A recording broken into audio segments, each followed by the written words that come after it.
this is extraordinary. Now, what's interesting about this particular survey that we asked Lifeway to do is that we asked them to do it, and this was before we knew anything that the pandemic crisis was coming. So you're not hearing us refer to, well, what about pestilences? In both Matthew 24 and Luke 21, certainly in the Greek, and then depending on the translation in English that you read, you will see as part of the list that Jesus gives of things to watch for that will be these birth pangs.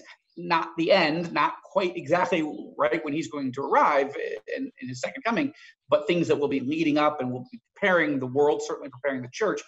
These birth pangs, pestilences, our English word for what we would more modernly call a pandemic, horrible, horrific diseases. This is definitely in the list that Jesus said. So I think it's reasonable to conclude that in the list of natural disasters, this would that many pastors would see this. I want to be clear, we didn't ask it specifically. So if that looks like it's glaring in its omission, that's why.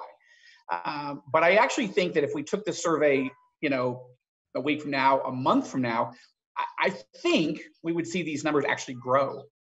When we set into motion this particular process with Lifeway, the reason was because those of us on the screen and those who are on the sort of the steering committee of the Alliance for the Peace of Jerusalem, which is one of the organizations that has helped sponsor this survey, is trying to understand how American evangelicals, in this case, we realize there's a whole globe out there, but how do American evangelicals see Bible prophecy?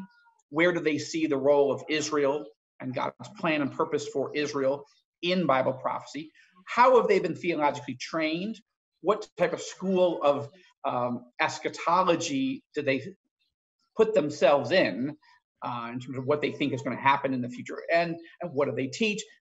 You can see in the structure and a lot of the questions that Scott drew out to your attention, what we were looking for, trying to understand this. And what I think is interesting is so I've been teaching about Bible prophecy for 20 years, and I'm not a theologian. I don't play one on television or Zoom, but I'm sort of maybe a generalist in the sense that I love spending time with experts like those on this program, and then many others in the United States, Canada, and around the world, trying to understand their expertise, and then trying to help it make it accessible, understandable to the more wider audience, again, in North America and around the world. My reason for wanting to be involved in this from the beginning was because I would have said that these numbers would have been lower in certain areas. For example, I would have thought that fewer pastors find themselves feeling comfortable and equipped. Not that many seminaries actually do more than a class or a part of a class on eschatology. And my experience in traveling around North America and the world is that many pastors avoid the topic. My point is simply that some of these numbers were higher, and I'm not doubting it. I'm actually glad to see these numbers, but I do think there has been a tendency in the last 30 or 40 years for some in American evangelicalism to not talk about Bible prophecy. Because and you'll see in some of this some reasons maybe why. There's a significant number, a little bit more than 1 in 4, see this as divisive in their congregation. So that would be a reason not to go there, or at least if you're going to go there, maybe not go there as often, or so forth. So, but I'm encouraged by the overall study, and I'm fascinated by these numbers. I'm still studying them myself. But I would say this: when we set out to do this, I would have said that we were going to have a challenge to find people who wanted to talk about this. One of the reasons people don't talk about it, pastors don't talk about it, those who don't, is one, because it's controversial, but two, because some people think it's crazy. That there have been so many people sensationalizing Bible prophecy or jumping on every headlining and say, that's signs of fulfillment, that it spooks some in American evangelicalism and more broadly in the church. And they think, look, I don't want to be identified with the prophecy nuts. And that's understandable.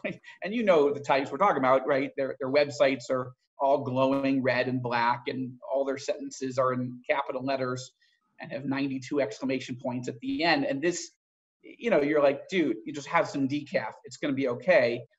But some people get a little spooky on this stuff, or they go into very serious heretical false teaching. So I think a good swath of American evangelicalism avoid this topic. What I think is happening now is very interesting, and I'll just make this point as a broad point and then pitch to Darrell Bock. I think that what's happening right now is so extraordinary. This pandemic crisis and the economic crisis that's been triggered by it, like, for example, the complete collapse of the price of oil.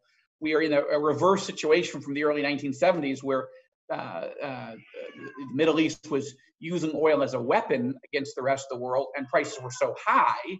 Now we're in a situation where oil producers are going out of business or at risk of that. Why? Because prices are so low. My point is there are multiple geopolitical, economic, and social implications of the crisis we're going through right now with the COVID-19 crisis. And I think what you're seeing is an increase in interest. And we have to be careful in how we teach this, that we don't jump. On the other hand, I think, and what we did for the Joshua Fund, the ministry we started, you can go to look at, cross-check those details, a very detailed survey at joshuafund.com. But the point is, we are seeing a growing interest in Bible prophecy, in a curiosity. Why is this happening?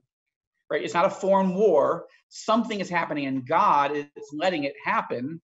And 44% of Americans in this other poll that Joshua Fund did, 44% of Americans, not just Christians, but of all types of Americans, are saying this is either a wake-up call to return to God in the Bible or a sign of coming judgment, or both.